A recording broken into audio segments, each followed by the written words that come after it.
Dave Cullen, the Atlanta Journal-Constitution reported what some of those conversations sound like. I'm going to read them again. At 10:23 a.m., 11th grader Henry Vanderwalt texted his mother, quote, "I think there's a school shooting." Minutes later, Becky Vanderwalt got another message. "I love you," Henry wrote. The text exchange was likely repeated hundreds of times during several chaotic hours for both students and parents. Students were led from the school outside, where parents rushed to find them. Frantic parents rushed to the school, with many forced to park and walk, as our reporting confirms. But this ritual of texting your parents to, I don't know what else to call it, proof of life. I'm still here. It wasn't me today. This is this is more than a gun safety crisis. This is more than an easy access to gun mixing with the soup of adolescent angst and mental health crisis.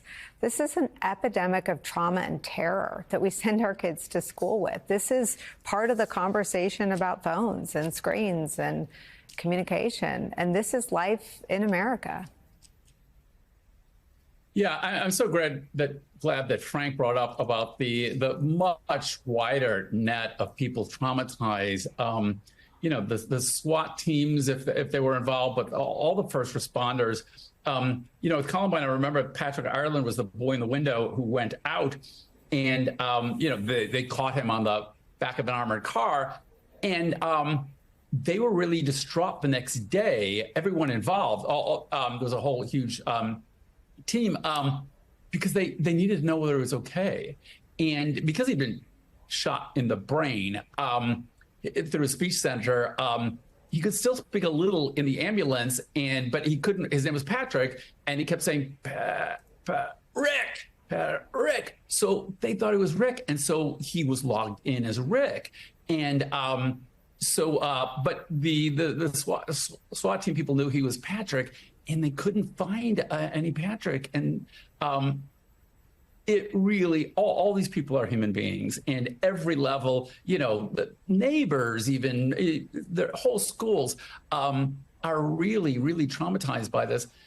And sometimes the parents, I remember Cameron Kasky's mom, and he's the one who started the March for Our Lives in his living room.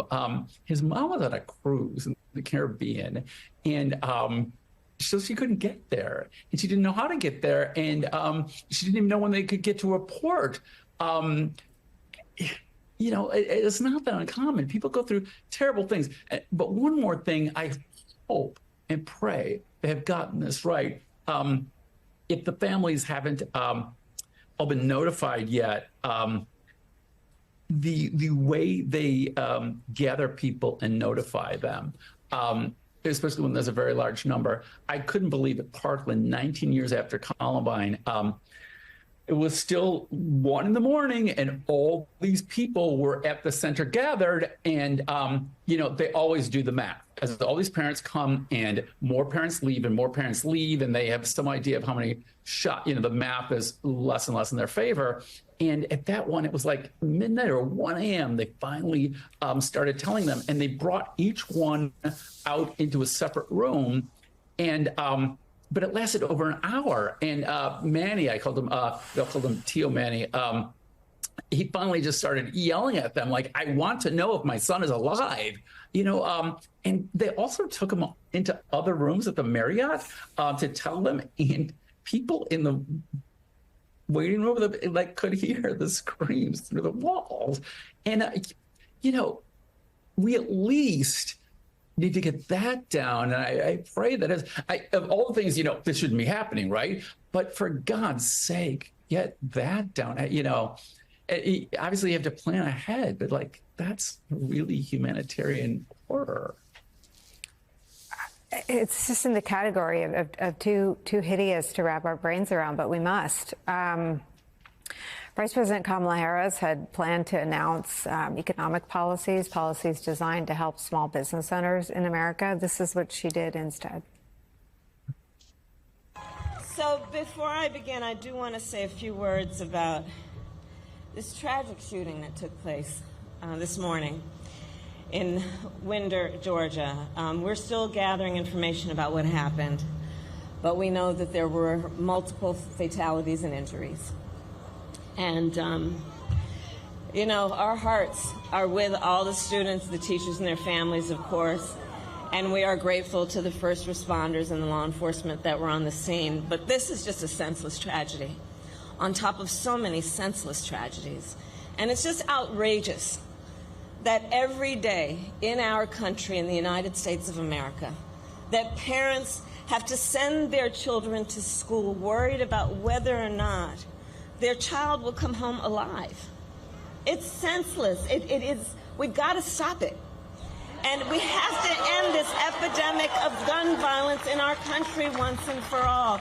You know, it doesn't have to be this way. It doesn't have to be this way. Freak, I don't know if our viewers could tell. Maybe we could put the image back up. She's, according to CNN and others, speaking behind bulletproof glass. She and Donald Trump both deliver all of their remarks now behind bulletproof glass, because even the United States Secret Service views guns as, I guess, uncontrollable or lethal enough of a threat after what happened, what almost happened to former President Trump, that every candidate for president speaks like this now at these kinds of events. This picture in and of itself underscores the message that Vice President Kamala Harris is delivering today. You know, if creatures from outer space landed on planet Earth and took a look around at all of this coverage today, and the fact, as you just said, that our presidential candidates speak behind bullet-resistant glass, and that our kids, we send our kids off to die with a lunchbox in their hand, those aliens would look at us and say, "You're out of your mind. Why are you doing this?" But yet we've somehow rationalized twisting ourselves into a societal pretzel to avoid confronting the reality that we're killing ourselves with weapons. And that no one is suggesting, no reasonable person is saying, let's do away with the entire Second Amendment. Let's not have anyone carry anything. That's not what anybody reasonable is proposing, but rather proposing that we enforce existing laws. That would be nice.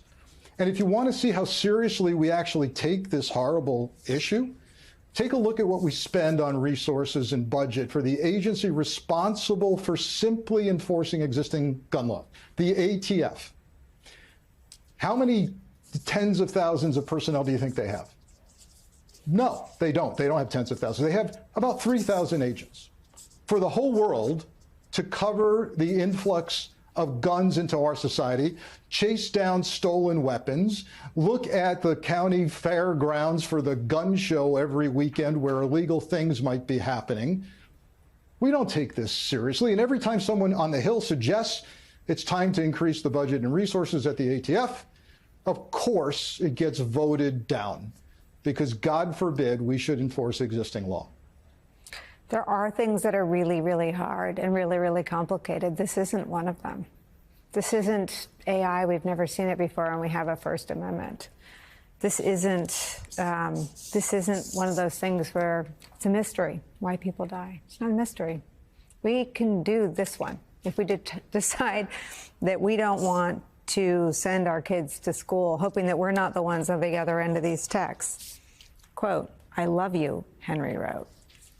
Henry lived, but his mother and Henry, that family, will never forget this day when they were not one of the four families who didn't come home. Frank Figliuzzi, Dave Cullen, and our thanks to our journalists on the ground, Priya Sridhar. Thank you for this coverage. I'm sorry it's necessary, but I fear it will continue to be. Foreign interference in American elections, something we've all been on the lookout for since 2016. But there's also like a really disturbing information environment in America right now, domestically in this campaign year, that has nothing to do with illegal foreign interference. In fact, it's American as apple pie, a long tradition of extremely rich, real right-wing cranks, from Henry Ford to H.L. Hunt. The world's richest man, Elon Musk, is trying to control American politics. He talks to Donald Trump several times a month, according to reporting in the Wall Street Journal. Trump has expressed interest in offering Musk a role auditing government agencies in his second administration, according to the Washington Post, an idea Musk enthusiastically embraced just yesterday. Because Elon Musk runs one of the most influential internet platforms, or at least it used to be, formerly known as Twitter, and he has essentially turned that platform into a pro-Trump, pro-authoritarian disinformation machine, where he just posts vile bigotry and disinformation that millions of people see and share. Despite his site's own policy that you may not share synthetic, manipulated, or out-of-context media that may deceive or confuse people, Musk does that basically all day long. On Monday, he posted this, weird and pretty schlocky AI-generated image of what is supposed to be Vice President Kamala Harris, but doesn't really look like her, in a Soviet-looking uniform, commenting, "Kamala vows to be a communist dictator on day one. Can you believe she wears that outfit?" In point of fact, I can't, because she doesn't, and it's AI. That post alone was viewed more than 81 million times, at least according to Twitter's metrics, which, who knows if you can trust them. Then there's this from just yesterday. Musk boosted an hours-long interview between Tucker Carlson, remember that guy, and a Nazi apologist, writing, "Very interesting, worth watching." In that interview, the Nazi apologist says how the Nazis weren't prepared for all the detainees they had and people just died in the camps. Yeah. Later, Musk deleted the post, but not before at least 8 million people saw it. So if you go onto Twitter, you likely saw it yourself, because since he took over, the algorithm has been tweaked to make sure every post by Elon Musk is seen by everyone.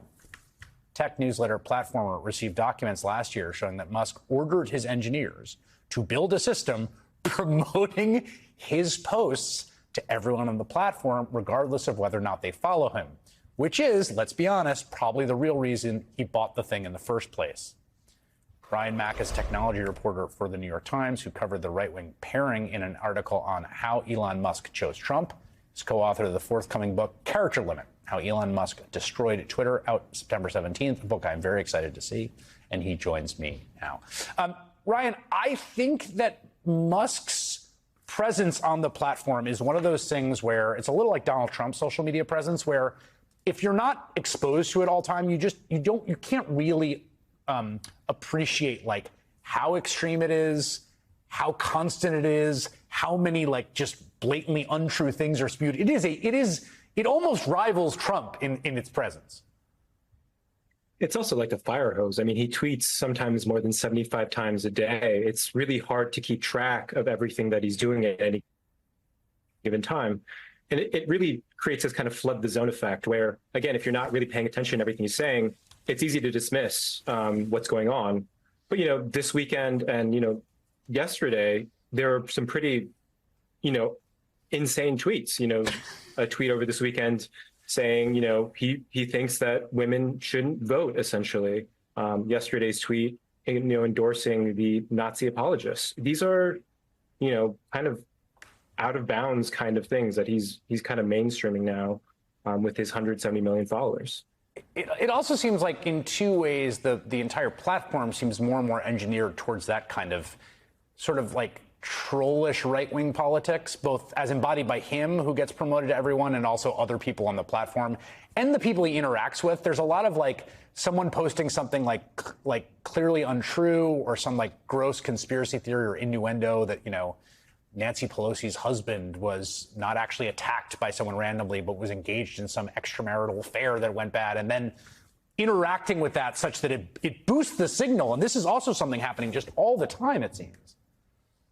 Yeah, I mean, it feels like people who have engaged with that kind of content are now emboldened to do so. They have also bought blue check marks through the verification program that he's now selling for, I think, $8 a month. But, this is what Elon Musk is now. I mean, when he took over the platform, again, he tweeted that conspiracy theory about Paul Pelosi, being attacked by a supposed lover, which, of course, wasn't true at the time. And, kind of formed kind of showed the path that he was on in terms of his radicalization. What is, I mean, I don't think his interior states matter that much to me, but what's the deal here? He's now he's pledged tens of millions of dollars to Trump. He interviewed Trump. He clearly is close to him. They talk a lot. He clearly wants him to win. He's using the platform. How symbiotic is this relationship? I mean, it's unclear what he wants out of this. I mean, I think he has a lot of things he values. He's worried about immigration, for example. He's worried about voter security, for example. But there is it's unclear what he's going to get out of this, especially with Trump being wishy-washy on electric vehicles, for example. But they've talked about creating a position for him in the government in the Trump administration if that happens. So and he's talked about a willingness to do that. So that's probably a start. Yeah, we should know that one of his obsessions, I mean, in my lifetime, the sort of two most significant lies that have sort of pinged around social media are about vaccine efficacy and their dangers, and about the election being stolen in 2020. These are sort of the two most consequential, at least since the time I've been covering it. And on the election stuff, he's just like, this is maybe the central thing he posts about. Arizona's refusing to remove illegal from voter rolls. They're doing everything they can to cheat in the swing states. He says absolutely. Researchers from a center that studies this, 50 instances this year when he posted election claims that have been debunked by independent fact checkers. They're spread widely on the app anyway. None of the 50 posts by Misk displayed a community note to correct his claims or add context, calling into question the effectiveness of X's user-driven fact-checking system. The center said this is something to keep your eyes on, obviously, as we get towards an even more heated period as we head into the election. I'm going to be checking out Ryan Mack's new book, which is out September 17th. You see it over his shoulder there, Character Limit. Ryan, thanks a lot. Thank you. Well, the breaking campaign news of the night is a major endorsement of Kamala Harris for president. This is an endorsement that could really change votes in Kamala Harris's favor because it comes from one of America's most prominent Republican families. Former Congresswoman Liz Cheney, the daughter of former Vice President Dick Cheney, endorsed Kamala Harris for president today in comments she made in North Carolina, where the Liz Cheney endorsement could make a difference in the outcome of the presidential election in that state, where Kamala Harris and Donald Trump are running within 1 point of each other in most polls. Liz Cheney has made it clear since January 6th that she could never vote for Donald Trump for president. But since Donald Trump secured the Republican nomination, Liz Cheney has not said how she will vote in the presidential election until today. Because we're here in North Carolina, I think it is crucially important for people to recognize not only is what I've just said about the danger that Trump poses something that should prevent people from voting for him. But I don't believe that we have the luxury of writing in candidates' names, particularly in swing states. And as a conservative, as someone who believes in and cares about the Constitution, I have thought deeply about this. And because of the danger that Donald Trump poses, not only am I not voting for Donald Trump, but I will be voting for Kamala Harris in this election.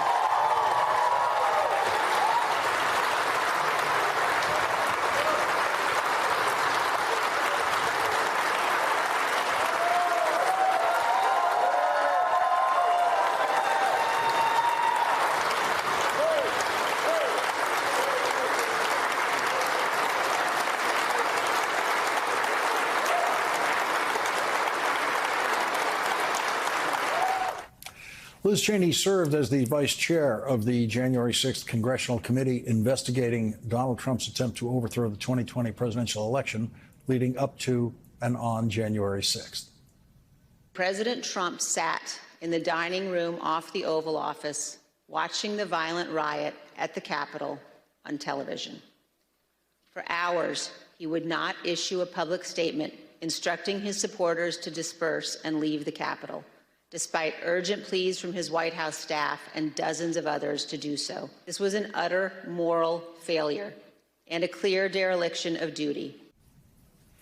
Liz Cheney's endorsement of Kamala Harris will be heard by Republican voters, Cheney Republican voters. It could be a number of voters that could tip a swing state or several swing states in Kamala Harris's favor in an election now where the candidates are separated by 1 or 2 points in the important Electoral College swing states that will decide this election. The Liz Cheney endorsement seems possibly inevitable when we look at it today, looking back in time, but it was not inevitable. Liz Cheney has been very careful in her approach to this public discussion of the Trump candidacy, saying that she is opposed to the Trump candidacy, but never going that step, that next step to, okay, when you're filling out your ballot, what are you going to do? We now have that answer, and Liz Cheney's answer may become the answer for a crucial number of Republicans out there who could end up deciding this election. That endorsement of Kamala Harris by Liz Cheney came on the same day that Attorney General Merrick Garland announced a new indictment of Russian citizens for trying to interfere with the current 2024 presidential election, again in support of Donald Trump. The indictment says RT, formerly known as Russia Today, is a state-controlled media outlet funded and directed by the government of Russia. After Russia invaded Ukraine in February 2022, RT was sanctioned, dropped by distributors, and ultimately forced to cease formal operations in the United States, Canada, and the United Kingdom and the European Union. In response, RT created, in the words of its editor-in-chief, an entire empire of covert projects designed to shape public opinion in Western audiences. The indictment says that RT and its employees, quote, deployed nearly $10 million laundered through a network of foreign shell entities to covertly fund and direct English language videos on multiple social media channels, including TikTok, Instagram, X, and YouTube. According to the indictment, those videos are designed to support the candidacy of Donald Trump. The first time Donald Trump ran for the presidency, he openly and illegally asked for Russia's help. Russia, if you're listening, I hope you're able to find the 30,000 emails that are missing. I think you will probably be rewarded mightily by our press. Russia did exactly what Donald Trump requested that day. After Merrick Garland announced the indictments for Russian interference in this year's election today, Donald Trump complained on social media that it was somehow unfair for the Justice Department of the United States of America to criminally prosecute illegal Russian interference in our elections. The Russian government can successfully interfere in presidential elections thanks entirely to the utter absurdity of the Electoral College. It was impossible for the Russian election interference operation in 2016 to turn enough votes in Donald Trump's favor so that Donald Trump could actually win the most votes. Donald Trump lost the vote at the polls by 3 million votes, a margin that Russian interference could not possibly close. But the Electoral College can be won by tiny vote margins in a few states. Donald Trump lost to Joe Biden by 7 million votes nationally, and he will surely lose to Kamala Harris by millions of votes nationally.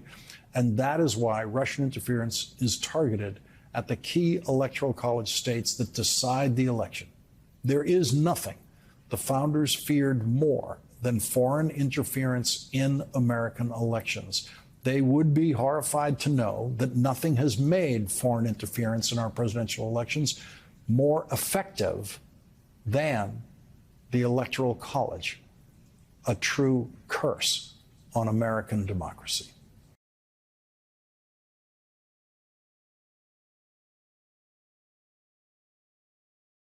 Even though Trump speaks almost exclusively to friendly outlets, he has broadened his horizons this election cycle. The New York Times reports this week on Trump's new strategy to court what is being called the Manoverse, a constellation of YouTubers, pranksters, and streamers with massive online followings. The aim here is to target young men and to exploit and deepen the existing gender divide between Trump supporters and Harris supporters. And these streamers in the Manoverse, all of whom are young white men, they have hosted Trump on their online channels for what might technically be called interviews, really defy any sort of journalistic characterization. I would just do cocaine. That was really, yeah. So not just, yeah. That's down and dirty, right? Yeah, and this is, I mean, it was, yeah. Is cocaine a stronger oh, yeah. up? Yeah. Cocaine So you're way up with cocaine more than anything else you can think of. Cocaine will turn you into a damn owl, homie. You know what I'm saying? Yeah. You'll be out on your own porch, you know, and you'll be your own street lamp. With hard-hitting conversations like that, who really needs journalism? Trump will, of course, have to take questions from actual reporters next week when he and Vice President Harris face off for the first time in a televised debate. And just a few hours ago, ABC News released the rules for that debate. There will be no live audience. Candidates will get 2 minutes for each answer, as well as 2 minutes for rebuttals and 1 minute for additional follow-ups. And crucially, when one candidate is speaking, the other candidate's microphone will be muted. Joining me now is Jonathan Martin, Politico's senior political columnist. Jay Mart, thank you for being here. First, this is not muted. This is live. This is hot here. Well, and thank golly for that. Do you think it matters? I know the Harris campaign was reluctant to agree to this debate until they resolved this issue of whether Donald Trump would be heard, presumably talking over her or talking during her answers. He will not be, at least his mic will not be live. Do you think that matters from a sort of political standpoint? It's hard to judge but now, Alex, because we don't know what we're missing, right? I mean, it's kind of like trying to figure out, well, if Trump had been on a hot mic and had said something outlandish or offensive, well, now we're not going to know because obviously he's not going to have a hot mic, which is precisely why the Harris campaign was determined to try to keep the mics hot, because of course their strategy revolves around Donald Trump saying outlandish things and holding that up to the American voter. It's interesting, the contrast. The Biden folks in June didn't want the mic to be hot, and they didn't want a live audience, you recall, either, because they didn't want the Trump show to overwhelm the debate, and they didn't want Biden to take the bait, frankly, and get into the kind of back and forth that they eventually still did, famously, over their golf games. Who could forget that? The Harris folks, a different strategy. They, I think, don't think the Harris would take the bait, and they did think that Trump would blurt something out offensive. Well, and she hasn't taken the bait, even from a distance when he's questioning her racial identification and so forth. Her response has been, let's move on, effectively. I mean, I do think your point, though, about the outlandishness of the Trump brand being either a liability or an asset, right? Here we see one instance where maybe in a debate context it's a liability. But you hear these interviews he's doing in the so-called Manoverse, where he's talking to young men about coke and how high you get when you do cocaine. And it's like, that seems like he wants that to be part of his brand message, right? That doesn't seem like he's been lured into an unsuspecting interview with a crazy YouTuber. I just wonder, first of all, just the Manoverse has not existed before this election cycle. Am I correct in believing that? At least I have not been familiar with that. Look, I think podcasts obviously were around the previous cycle. I don't know if you had the extent or the sort of audience that a lot of these podcasts have. What it tells us about Trump is that it's the 145th example of how Trump breaks the mold of most candidates for president, Alex. Typically, candidates for president want to do two things. They want to persuade voters and they want to mobilize voters. Persuasion and mobilization. Trump has never been interested in persuasion. It's an all-mobilization strategy. He's not trying to convince somebody who's wavering or skeptical. He's trying to find more adherents who just might not vote at all. And the Manoverse is one example of that. But also, look at what he rolls out after the Democratic convention. It's not a sort of centrist Republican who has come around to the MAGA cause. It's Tulsi Gabbard and RFK Jr. Right. Because the strategy is to deepen and find folks deeper instead of broadening. He wants to find the person that's not going to vote at all or was going to vote for RFK that could vote for him. He's not looking for a voter who was for Harris or Biden previously. Yeah, and I mean, I think there's a novelty in that strategy, but it also seems kind of risky. I mean, the New York Times, in its reporting about the Manoverse, says I think it's like a third of the young men in this who are, adherents of the Manoverse, residents in the Manoverse, who say they plan to vote for Trump did not vote in 2020. Exactly. These are guys who were animated by sports talk and sneaker talk and not political talk. And Trump has kind of opened up a portal in the universe for them to be part of their manovers. Yeah, and at the same time, it's a big assumption that they're going to actually get out there and vote. That's precisely the risk, is that these are not 60-plus-year-old folks that had voted in every primary and general election like good citizens for the last, 30-plus years. These are kids who maybe if they have one too many bong hits are not going to show up and pull the lever for anybody on Election Day because they're not going to get off the couch. And I think that's the real risk when you bank your campaign on mobilization and don't do really any persuasion. Don't forget, Nikki Haley was winning voters for months after she dropped out of the race in a Republican primary. Look, some of those are Democrats making mischief, but a lot of them are traditional kind of bushy Republicans who have not gotten a touch from Trump, who are still out there trying to figure out what they do. Harris, Trump, or none of the above. That voter to me is really interesting, and they're not in the manoverse. Let me just say for the record, I don't think the kids do bong hits anymore. They have a lot of options on that front, J-Mart, but we'll save that for an offline. Okay. We'll save that, We'll save that for another discussion offline. Google it, kids, bong hits. Anyways, go ahead. I do want to bring up, though, I don't think that the Harris campaign is intending on having a gendered strategy by launching this reproductive freedom bus tour, as they did earlier this week. Yeah. I don't think reproductive freedom should be a gendered issue, but the fact of the matter is, it is in American politics. But it is an issue that where Democrats have a proven track record of winning on, right? Abortion actually brings voters out. If you are pursuing either the gendered manover strategy of Trump or I will call it gendered, but not intentionally so, perhaps more directed at women strategy of Harris on the abortion question, who do you think, which hand would you rather have? Certainly, if you look at the history of American politics since the Dobbs decision in June of 2022, clearly you would have to say the Kamala Harris strategy. But I wouldn't recommend that either. Look, I don't think that she's pursuing just a gender strategy, but I don't think it would be wise if she was to do that. But obviously, between those two, the more likely voter to come out, to your point earlier, would be the woman responding to the issue of abortion rights. I do have to ask, as we talk about the study in contrasts here, it's not just the ordering of donuts and J.D. Vance's seeming incapability of picking between cinnamon rolls, I think glazed, those with sprinkles, and Tim Walz's just obvious comfort ordering whoopie pies and pumpkin. All of the above, All of the above. When we talk about the emissary to the white working class, Tim Walz is camped out in Pennsylvania. Kamala Harris, the Harris campaign announced she will be in Pittsburgh until the debate.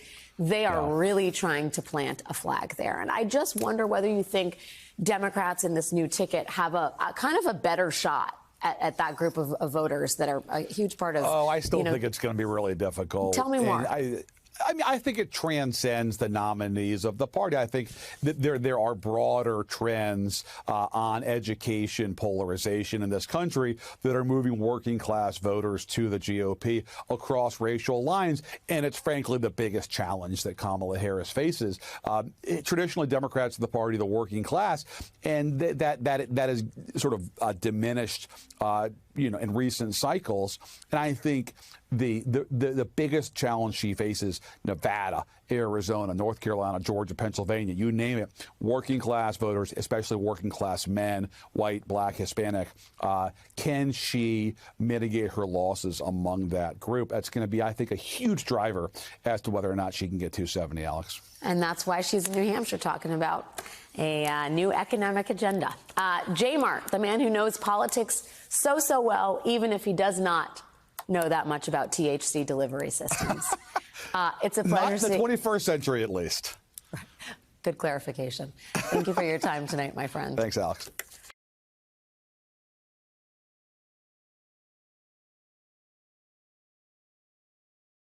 But we begin tonight with It's the Economy, Stupid. James Carville's famous admonition from the 1992 election that remains true today. Polls show the economy continues to be the top issue for many voters, including inflation and affordability. And yet there is only one candidate who is proposing policies that would actually help Americans, Vice President Kamala Harris. Here she is today in New Hampshire. My vision of an opportunity economy is one where everyone can compete and have a real chance to succeed, where everyone, regardless of who they are, where they start, can build wealth, including intergenerational wealth, where workers are treated with dignity and everyone has the freedom to join a union if they choose, where we remove barriers to opportunity so anyone who wants to start a business can have access to the tools and the resources they need to do that. The VP was there to unveil a big tax break proposal for small businesses, $50,000 to be exact, for startup businesses, which would be a huge boost from the existing $5,000 tax break. And counter to the online trolls and far-right commentators claiming she doesn't have any policies, this is just one of many that Harris has begun to roll out regarding the economy. There's the plan to provide $25,000 in down payment assistance to first-time home buyers, the plan to restore the expanded child tax credit and add a $6,000 tax credit for parents of newborns. On health care, she wants to expand the current $35,000 monthly cap on out-of-pocket costs for insulin and expand the upcoming $2,000 annual limit on out-of-pocket costs for prescription drugs for Medicare enrollees to all Americans. She's also calling for a federal plan to ban price gouging to lower grocery prices and everyday costs. Now let's compare that to Donald Trump's plans. In addition to extending and increasing his 2017 massive tax cut for the super rich and big businesses, he has proposed deporting roughly 11 million undocumented immigrants, which would cause huge problems for the agriculture and construction sectors, resulting in higher food and housing costs for Americans. He's also proposed imposing a 10% tariff on all products imported to the U.S. and up to 60% on all Chinese goods, which would essentially be a tax on every single one of those goods, meaning higher costs for American families. And his go-to line for how he will somehow pull a rabbit out of a hat to make everything more affordable is drill, baby, drill, i.e., by bringing energy costs down, all costs will come down. Okay, the problem with that plan is that under the Biden-Harris administration, the United States is already producing more oil, not only than any other time in U.S. history, no, but more than any other country on the planet ever has, ever. You don't need to take it from me, y'all. Moody's Analytics found that Harris's plans would cut the deficit by nearly $3 trillion, while Trump's plans would add more than $2 trillion over the next 10 years. And according to Goldman Sachs, the U.S. economic growth would see a boost with a Harris win and would fall if Trump returned to office. Yet when you ask your average voter who they trust more on the economy, they somehow often say Trump. And they often say, well, it's because he's a businessman. Okay, well, look at his current businesses. In addition to his 6 previous bankruptcies, 6, his latest business endeavor, Trump Media, the social media company behind Truth Social, is headed in the direction of becoming unlucky number 7. That is because over the past 6 months, the stock price has dropped a whopping 70%, and it is continuing to drop. Now, just think what it would be like if Trump was again in control of the entire nation's economy. Joining me now, Robert Reich, who was Secretary of Labor in the Clinton administration. He is currently Professor of Public Policy at UC Berkeley, and Alencia Johnson, Senior Advisor to the 2020 Biden-Harris campaign and the author of the upcoming book, Flip the Tables. Oh, I like that title, Alencia Johnson. I am going to start with you. I want to talk about Vice President Harris first before we get to the Trump of it all. These proposals that she's putting on the table, they are obviously aimed right at the middle class and working class and people who want to start businesses. Talk about the timing of that and the efficacy. Listen, I think that was perfect timing of her to make this announcement today. I was listening to the speech, and she said for first-time startup business owners that they were going to have a $50,000 tax credit. I mean, who wouldn't want to start a business under a Harris administration? And this is coming off of the heels of the convention and then the Labor Day and right before the debate. So the campaign and Vice President Harris are putting out tea leaves of her policy, actually some substantial pieces of her policy, but giving us some tea leaves into what she's going to talk about at the debate. debate. We've already been talking about the expanded child tax credit. She also, and the campaign is also making couching abortion and immigration and so many other issues within the economy. And so this is a lot for voters to think about as they're going into the next 62 days towards Election Day, as well as the critical debate on Tuesday. And Robert, what happens with a Democrat versus a Republican is when Trump says, I'm just going to magically make the economy better, the media goes, OK, that sounds good. When a Democrat says, I'm going to do a $3,500 tax credit for newborns, they go, well, how are you going to pay for that? Right? You on your social media often say there's an obvious answer to how it's paid for, but let's indulge our friends in my wonderful profession and ask, how would those ideas be funded? Well, we don't know. I mean, the interesting thing about Donald Trump's Trumponomics, is that there's no there. There's nothing there. Every time you try to reach it and try to understand what he's talking about, there's absolutely no content. He says that he wants to raise tariffs. He says that's going to be good for the economy. But in fact, we all know a tariff is a tax on whatever is imported. We pay more because of a tariff. Donald Trump's only other policy is to reduce taxes on mostly the wealthy and big corporations, as he did before. He promised, you remember, that would improve everybody's bottom line by $4,000. Well, did it yours? Did it mine? I can tell you, I don't know anybody who got $4,000 wealthier because of the Trump tax cut. And finally, Joy, all of his notions about, well, he's a successful businessman. I mean, the only success he has had is not as a businessman, but really as a con man. He's a successful con man. But if you had taken all of the money he got from his father and put it into an index fund, just a stock index fund, closed the door, never looked at it again, it would do better than he now has done. It would be actually, he would be wealthier than he is today. Yeah. He's actually lost money.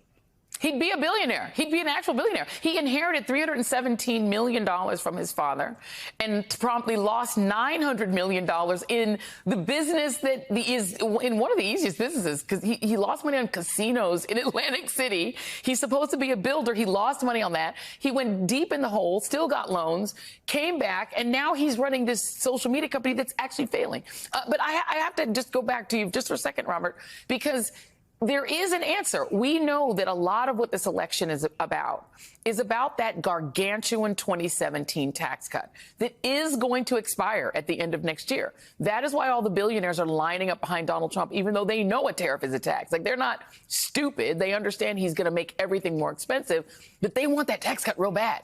If you were to roll back that tax cut, just end it so that the super rich billionaires no longer had that, wouldn't that provide enough money to be able to do the things that Vice President Harris is looking to do? It would provide almost enough. You probably would also have to roll back the George W. Bush tax cuts for the wealthy to bring the deficit down and do everything that Vice President Harris wants to do. Thank you for doing that. Very, very important to get the real economist sort of information here. Lindsay, to go back to you, I know it must drive Democrats crazy when people say they think that they want a Republican because they think that they'll do better economically, or that they had more money under Trump, because that's just actually impossible, because the economy cratered under Trump because of COVID. And I wonder, is that a messaging problem for the Democrats? Why is it? And by the way, that gap has closed. Kamala Harris has closed that gap with Donald Trump considerably. He's still leading on the question of who would they trust more on the economy, but it must drive Democrats nuts. Yeah, look, this is a messaging thing that isn't new in this cycle. It is something that Republicans, for some reason, tend to be able to go up by, maybe because the billionaires that benefit from their tax credits and their policies are the ones that can fund the ads, that can get the messaging out there, right? But the numbers show us that the economy actually does weather better under Democrats, not just President Biden, but Obama, Clinton, and so on and so forth. And so I do think there has been a shifting tide in the conversation about the middle class and low income folks and why they are feeling the pain when it comes to their finances. I mean, in the 2020 cycle, you know, in the primary, I worked for Senator Elizabeth Warren in her presidential campaign, and she, along with others, including then Senator Harris, were all talking about what we can accomplish if we make these millionaires and corporations and billionaires pay their fair share. That's all we're asking, is for them to pay their fair share, and then the economy can work for the majority of us. And I love that there's so many articles out here now showing reports from economists who are saying, hey, even under Democrats, the economy does better, that there will be more jobs, that I think I read somewhere today that under a President Harris, there will be 10,000 more jobs a month in the economy. So there's so much here for Democrats to communicate. I think we've got to really hone in on this messaging. But the reality is this making the billionaires and corporations pay their fair share, that is actually pushing through. And folks are understanding that and showing that they're starting to trust Democrats more with the economy. Yeah, I mean, Democrats are always the cleanup man, and the cleanup, in her case, you know, she doesn't have to because it's been Biden, but they're the cleanup person. They have to come in and clean up a crappy economy they get from every Republican.